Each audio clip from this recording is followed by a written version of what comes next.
Hello dear students, I am again with a new topic, integration of your class 12 mathematics. In this lecture which I think of 5 to 6 minutes, we are going to discuss some basic concept about integration of your class 12 mathematics.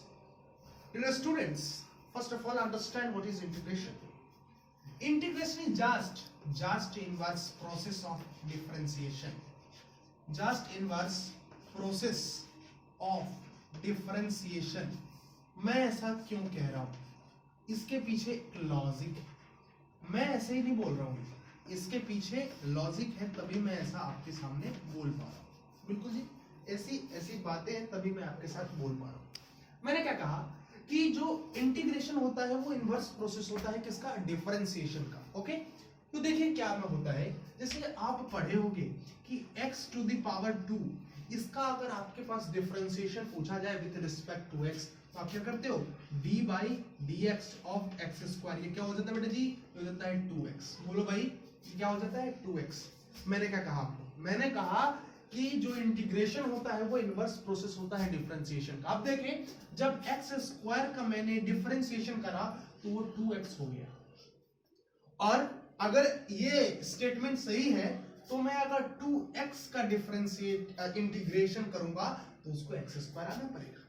देखते हैं. अच्छा, 2x का जब आप integration करते हो तो आप देखते हो कि 2x का इंटीग्रेशन क्या होगा जी? 2x x to the power 2 by 2. ओहो, ये तो x स्क्वायर ही आ गया. मतलब ये जो स्टेटमेंट मैंने बोला है ये बिल्कुल सही है कि जो इंटीग्रेशन है वो इनवर्स प्रोसेस है. किसका? वो इनवर्स प्रोसेस है किसका? डिफरेंशिएशन का. अगर x स्क्वायर का डिफरेंशिएट करके हमको 2x आया तो 2x को अगर हम इंटीग्रेट करेंगे तो वो x स्क्वायर आएगा. बेटा जी, अब कुछ ट्रिग्नोमेट्रिक फार्मूला की बात कर लेते हैं. अगर sin x, देखिए जी, sin x का अगर हम डिफरेंशिएशन करते हैं बेटा तो वो क्या आता है? This is going to be cos x. बोलते हो भाई, cos x आता है कि नहीं? cos x आता है. तो इसका मतलब अगर आप cos x का इंटीग्रेशन मैं करूंगा तो क्या आना चाहिए? sin x आता है, और वो आता भी है. तो cos x का जब आप इंटीग्रेशन करते हो तो उसका वैल्यू जो आता है वो sin x आता है. याद रखें, sin x के बाद हम एक इंटीग्रेशन के बाद एक हम कांस्टेंट लगा देते हैं. ये कांस्टेंट लगाने का मतलब क्या होता है? बहुत बच्चे ये भी समझ नहीं पाते कि why we have taken this constant in this answer. Because देखिए, अगर आप 3x स्क्वायर प्लस 5 जो कि एक कांस्टेंट है, इसका डिफरेंशिएशन करते हैं तो क्या आता है? 6x. और कांस्टेंट के जगह पर क्या आ जाता है? 0. याद रखिए, कांस्टेंट के जगह पर 0 आ जाता है. तो कांस्टेंट का जब आप डिफरेंशिएशन करते हो तो वो 0 आता है, तो उसकी कोई वैल्यू नहीं रह जाती है. तो उसका मतलब यही हो जाता है, आप इसको 5 के साथ भी लिख सकते हो या 5 के बिना भी लिख सकते हो. इसलिए इंटीग्रेशन में हम x plus square plus c कर देते हैं. अगर इसका आप डिफरेंशिएशन करोगे तो यही आएगा. ठीक है, इसका आप डिफरेंशिएशन करो. अगर x स्क्वायर प्लस c का जो कि कांस्टेंट है, अगर आप इसका डिफरेंशिएशन करोगे तो बेटा जी ये 2x ही आएगा. ये c का वैल्यू, कांस्टेंट का वैल्यू हमेशा 0 हो जाता है, इसलिए कांस्टेंट वैल्यू हम इंटीग्रेशन में रख देते हैं. ठीक है, ये कांस्टेंट जब हम रखते हैं जब देयर इज इनडेफिनिट इंटीग्रेशन. ये जब हम इनडेफिनिट इंटीग्रेशन की बात करते हैं तब हम कांस्टेंट रखते हैं. जब हम डेफिनेट इंटीग्रेशन की बात करते हैं तो हम कांस्टेंट नहीं रखते. इसी के साथ एक बेसिक सा जो नॉलेज मैंने आपको दिया वो बेसिक सा नॉलेज बिल्कुल समाप्त होता है. Thank you. देखिए, अभी मैंने आपको डेमो दे दिया कि इंटीग्रेशन होता क्या है. अब आप क्वेश्चंस लगाओ. क्वेश्चन लगाने से पहले ये बहुत महत्वपूर्ण है कि आपको सारे फॉर्मूलाज याद होने चाहिए. तो मैं समझता हूं कि मैं आपको सारे फॉर्मूलाज यहाँ पे लिखवा देता हूँ, उसको आप याद कर लीजिएगा, फिर बहुत आसान होगा आपको क्वेश्चंस को अटेम्प्ट करना और उसको सॉल्व करना. देखिएगा, सबसे पहला फॉर्मूला नंबर 1, या एक बार आप नंबरिंग लिख के फॉर्मूला लिखें और उसको याद भी करें. देखिए भाई, integration x to the power n dx क्या होगा? चला, ये होगा x to the power n plus 1 by n plus 1 plus c. अगर आप इसको याद कर लेते हैं तो आप बहुत अच्छा कर सकते हैं. आइए दूसरा फार्मूला क्या है? अगर सीधा dx का इंटीग्रेशन रहता है चला तो हो जाएगा x प्लस c. समझे चले? ओके.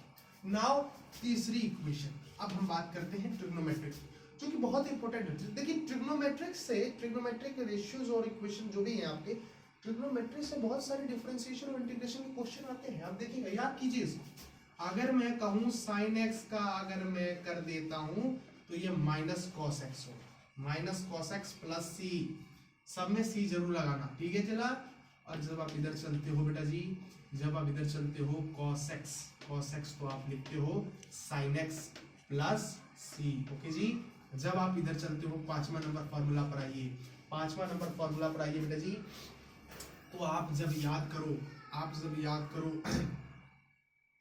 आप जब लिखते हो 10x, क्या लिखते हो बेटा 10x नहीं लिखोगे आप, क्या लिखोगे ये, हाँ, जब आप इंटीग्रेशन करते हो sec x का इंटू 10x का, तो आपको आता है sec x प्लस c, ठीक है। जब आप करते हो cosec x cot x का, यहां पर dx जरूर लगा दें आप, तो ये होता है minus cosec x plus c, okay जी। नाउ सेवेंथ फॉर्मूला, जब आप sec x का करते हो, देखो ध्यान से, आप ये समझिए, जब आप 10x का डिफरेंशिएशन करते थे बेटा जी, तो क्या आता था sec स्क्वायर x, याद रखिए। जब आप 10x का डिफरेंशिएशन करते थे तो क्या आता था sec स्क्वायर x। मैंने आपको क्या कहा कि इंटीग्रेशन जो होता है वो इनवर्स प्रोसेस है किसका, डिफरेंशिएशन का। तो बेटा जी जब मैं इसका इंटीग्रेशन करूंगा तो क्या मुझे ये बिल्कुल यही आएगा। तो आइए इधर लिख देते हैं कि sec स्क्वायर x का अगर मैं इंटीग्रेशन करूं तो बेटा जी वो आएगा 10x प्लस c। अगर मैं इधर आइए, आठवां क्वेश्चन, आठवां नंबर फॉर्मूला, अगर मैं cosec स्क्वायर x का, अगर मैं cosec स्क्वायर x dx का इंटीग्रेशन करूंगा तो वो आएगा cot x प्लस c।